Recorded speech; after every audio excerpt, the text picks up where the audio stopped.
more than 3,000 years ago, long before the time of Cleopatra. The other Cleopatra needle is in the Salt City Central Park. What an ancient Egyptian monument doing in London? Good question. Egypt gave it to Britain in 1798 after Lord Nelson defeated Napoleon in the Battle of the Nile. 6 sailors lost their lives transporting this 180-ton granite slab to London when the vessel carrying it capsized. Cleopatra's Needle now stands between 2 guardian sphinxes that face the obelisk. If they're guarding it, shouldn't they face outward, watching for danger? Yes, but Queen Victoria supposedly liked them facing in. One sphinx was damaged during World War I, the second disaster to Stryker's monument in modern times. Some believe it's haunted by an ancient Egyptian curse. They say that at night, you can hear mocking laughter coming from Cleopatra's Needle.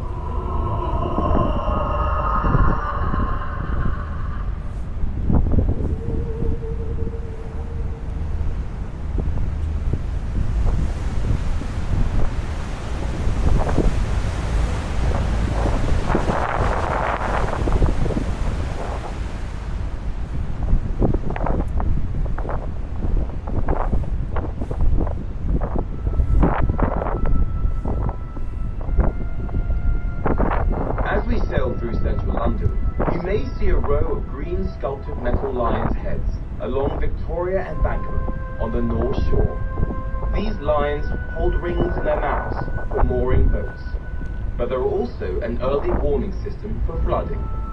If the water rises to the level of their mouths, the river may overflow its banks. In the words of an old rhyme, when the lions drink, London will sink. When it's up to their mains, we'll go down the drains.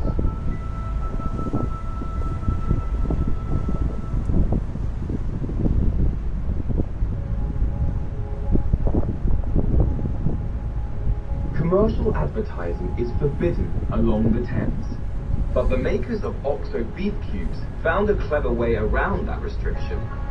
The brick OXO building on the South Bank has a tower with windows that spell out OXO, the OXO company's brand name.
The gigantic grey dome of St. Paul's Cathedral feels like a permanent part of London's skyline. But it's at least the 4th cathedral on this spot, and it was built because of one of the city's greatest disasters. At 2 in the morning on September 2nd, 1666, a bakery on Pudding Lane caught fire. The flames spread rapidly through the narrow streets. Scholar and statesman Samuel Pepys and his family took refuge in an alehouse across the river at Bankside. Pepys wrote about it in his diary. We saw the fire in a bow up the hill to an arch and embarked on a mile long. It made me weep to see it. The Great Fire of London burned for 3 days, destroying most of the old medieval city. King Charles II chose Sir Christopher Wren to rebuild St. Paul's Cathedral and other prominent buildings in London. Wren designed an impressive new Baroque cathedral. He also created a monument to the Great Fire, a pillar topped with a gilded flame. It stands near where the fire broke out, a reminder of the catastrophe that changed the face of London.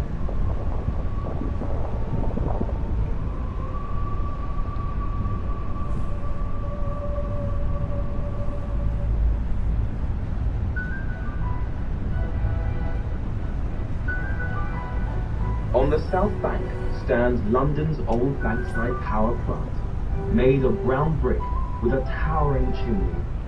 Today, this industrial building has been transformed into the Tate Modern, the most visited museum of modern art in the world. The collection ranges from Cézanne to Warhol, with free admission to many of his galleries.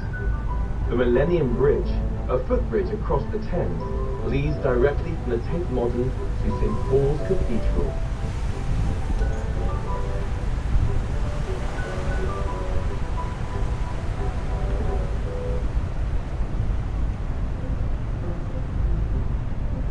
Oh, Romeo, Romeo, wherefore art thou, Romeo?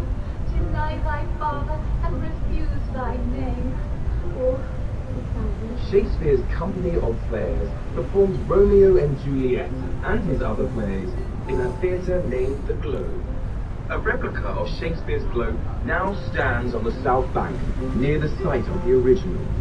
It's a round building with white plaster walls, exposed oak beams, a thatched roof, and an open yard in the centre.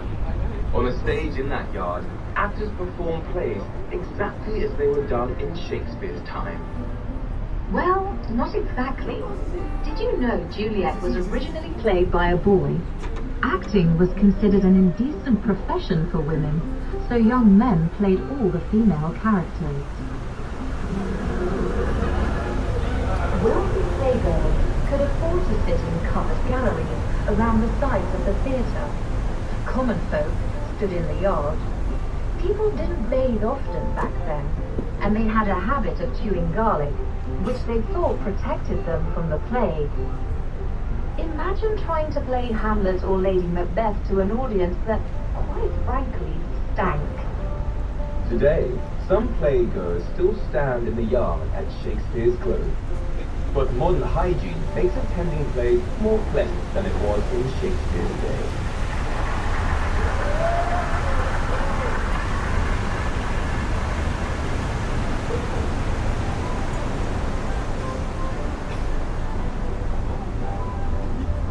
Nestled amongst the modern buildings on the South Bank floats a Tudor galleon painted black with red and gold trim, and two crow's nests on its masts.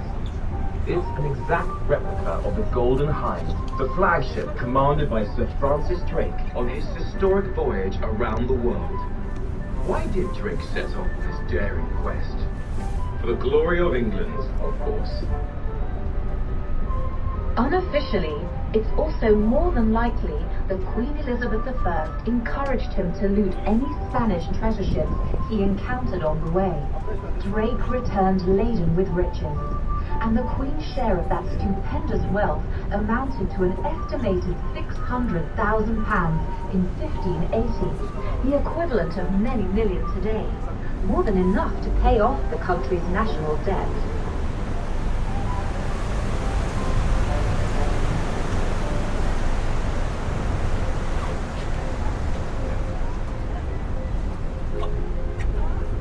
One building on the South Bank towers over the rest of London.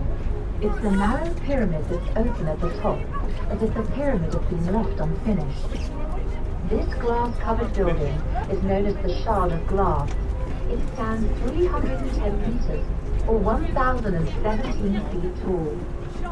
This made it the tallest building in Western Europe when it opened in 2012. The Shard has 87 stories, including office space along with shops, a hotel, restaurants, and luxury apartments.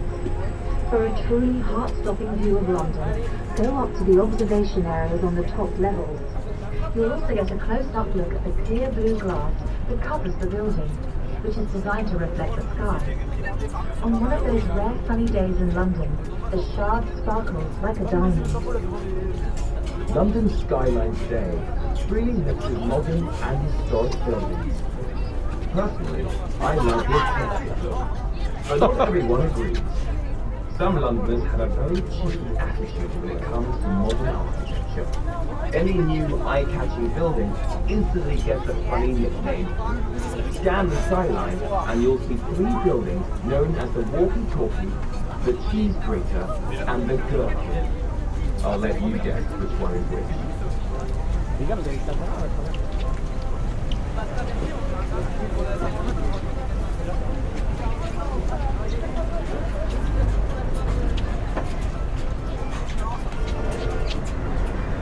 As we approach our next stop at Tower Bridge, you'll see London's iconic Tower Bridge with its 2 imposing Gothic towers.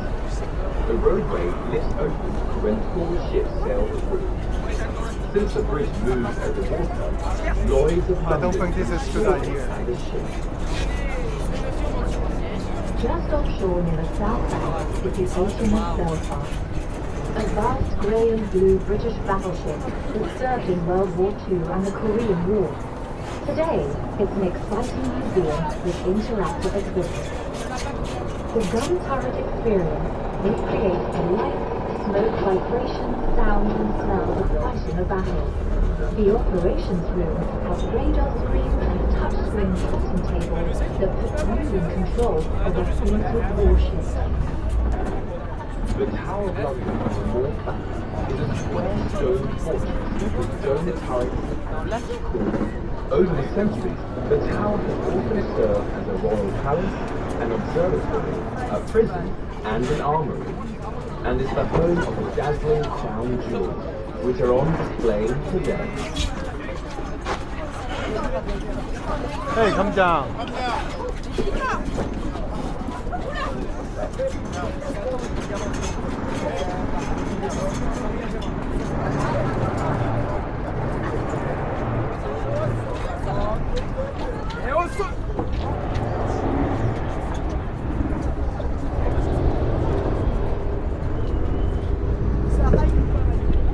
Ladies and gentlemen, you can see me turning the boat now.